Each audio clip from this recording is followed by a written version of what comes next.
ये अच्छा सवाल है। मोतिहारी मुंबई बनने वाला है।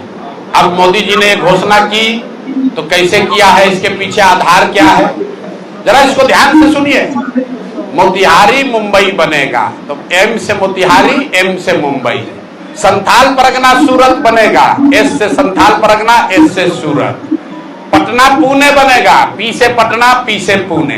तो भैया तुकबंदी करने के लिए जो समझ में आया वही बोल दिया।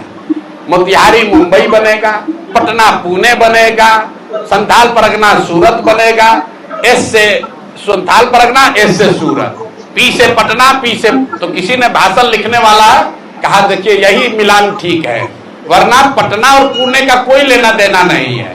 संथाल परगना सूरत से क्यों बनना चाहिए, वो मुंबई क्यों नहीं बनना चाहिए, ये कोई नहीं पूछ रहा है। भाई मोतिहारी मुंबई क्यों बनना चाहिए, दिल्ली जैसा क्यों नहीं बनना चाहिए, क्योटो और वाराणसी जैसा क्यों नहीं बनना चाहिए। तो यही तुकबंदी है, मोदी जी इसी के लिए जाने जाते हैं। तो एम से मोतिहारी, एम से मुंबई।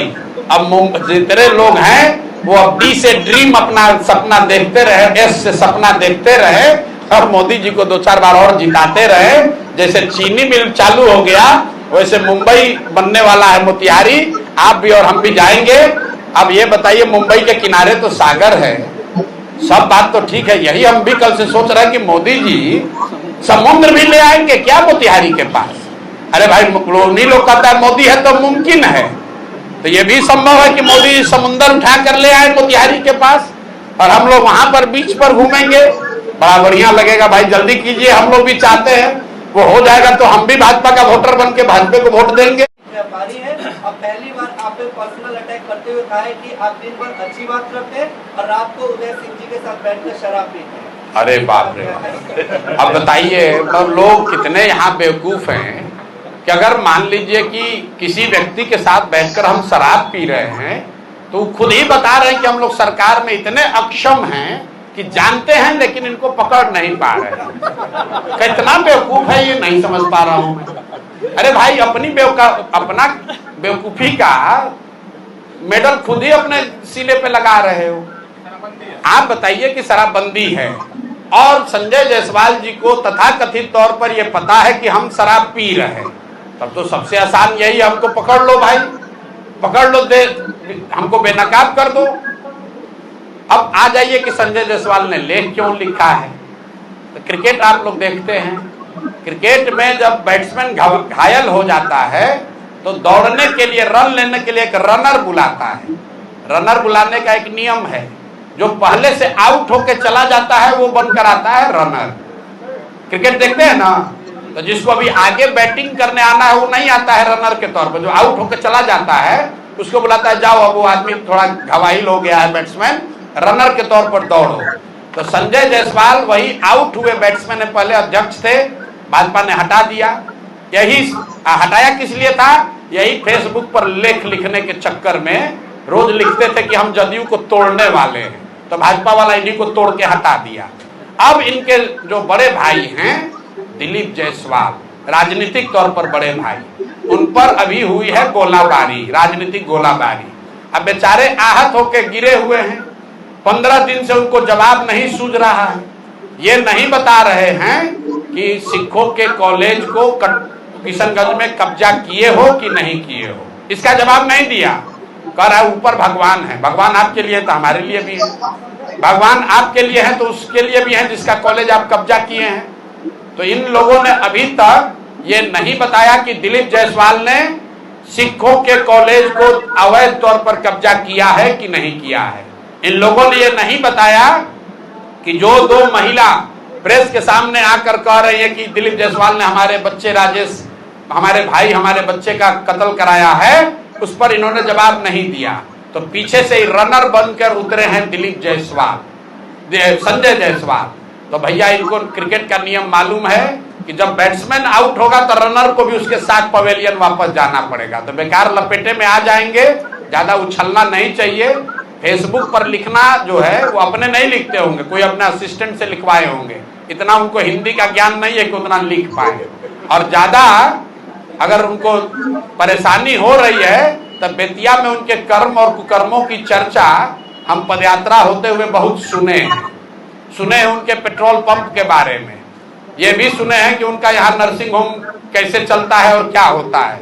तो ज्यादा ना उलझें, नहीं तो दिलीप जायसवाल का तो अभी जवाब दे नहीं पा रहे हैं, अब भी उलझ जाइएगा। अभी उनको हम छोड़ रहे हैं क्योंकि रनर हैं, अगर बैटिंग करने आ जाएंगे तो इनका उपाय कायदे से किया जाएगा। ये प्रशांत किशोर है, किसी से डरता नहीं है, इनके जैसा कितने आए और कितने गए। माई बहन योजना का फॉर्म जो है महिलाओं से भरवाया जा रहा है, अच्छी बात है। तो जो महिला फार्म भर रही हैं उसको आप लोग भी बताइए कि माई बहन योजना लागू करने वाले दल जो हैं, पहले हैं तेजस्वी यादव। तो तेजस्वी यादव को तो ज्यादा कुछ समझ है नहीं, आप लोग जरा उनके लिए गणना करके बता दीजिए कि बिहार में 6 करोड़ महिलाएं रहती हैं। अगर उसमें 1-1.5 करोड़ जो नाबालिग महिला है, बच्ची है, उसको अगर हटा भी दें, 4.5 करोड़ 5 करोड़ महिलाओं को अगर आप 2,500 रुपया हर महीना देंगे तो साल में 1,50,000 करोड़ से ज्यादा पैसा लगेगा। बिहार सरकार का ये बजट ही नहीं है। तो भैया जो बजटे नहीं है तो कैसे, मतलब आपके जेब में है 100 रुपया और आप कह रहे हैं कि हम 200 रुपया का सामान खरीदेंगे, तो दुकान वाला क्या कहेगा, 2 थप्पड़ मार के भगा देगा कि भैया जब पैसा होगा तब आना। लेकिन एक गंभीर बात समझिए, कांग्रेस वाले भी इसमें शामिल हैं। तो हमने एक चुनौती दी है देश में अपने आप को बहुत बड़े अर्थशास्त्री समझने वाले और हैं भी, पी चिदम्बरम जी को, कांग्रेस को पी चिदम्बरम को बिहार में लाना चाहिए और चिदम्बरम जी आकर बिहार के लोगों को ये समझा दें कि कैसे बिहार के बजट से, बिहार के संसाधन से बिहार में सभी महिलाओं को 2,500 रुपया महीना दिया जा सकता है। अगर पी चिदम्बरम इस बात को समझा देंगे तो मैं इसको सहर्ष स्वीकार कर लूंगा और माई बहन योजना का समर्थन भी करूंगा। लेकिन पी चिदम्बरम आकर बिहार में कांग्रेस की ओर से ये समझा दें कि 2,500 रुपया प्रति माह के हिसाब से अगर बिहार की महिलाओं को पैसा दिया जाएगा तो कैसे दिया जाएगा। साथ ही महोदय को खाली एक ही बात बताना है, राहुल गांधी भी रोज रोज आ रहे हैं, आप लोग जरा पूछिए कि अक्सर आप बिहार की महिलाओं पर इतना काहे फोकस है। कर्नाटक में आपकी सरकार है, तेलंगाना और हिमाचल में भी कांग्रेस की सरकार है। अगर आप इतना ही ज्ञानी हैं तो कर्नाटक, तेलंगाना और हिमाचल तीनों राज्य बिहार से ज्यादा धनी राज्य हैं, तो वहां पर महिलाओं को 2,500 रुपया आप क्यों नहीं दे रहे हो भाई? ये तो यक्ष प्रश्न है भाई। कर्नाटक में महिलाओं को 2,500 रुपया क्यों नहीं दिया जा रहा है? तेलंगाना में क्यों नहीं दे रहे हो? हिमाचल में क्यों नहीं दे रहे हो? बिहार में क्यों ये घोषणा कर रहे हो?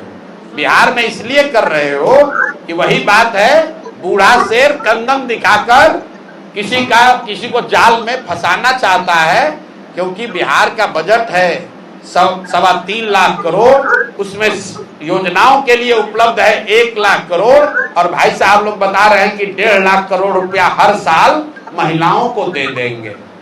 आपने कांग्रेस का ऐड देखा होगा, विज्ञापन देखे होंगे, तो ऑलरेडी उसमें लिखा हुआ है जरूरतमंद महिला। जरा इसको आप लोग ध्यान नहीं दे रहे।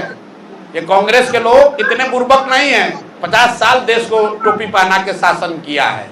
ऑलरेडी उस विज्ञापन में लिखा है जरूरतमंद महिलाओं को 2,500 रुपया दिया जाएगा। पहले आपस में तय कर लो कि सभी महिला को दिया जाएगा, जरूरतमंद महिलाओं को दिया जाएगा। और अगर आप कह रहे हो जरूरतमंद, तो कौन है जरूरतमंद और कौन नहीं है जरूरतमंद, ये बता दो भाई।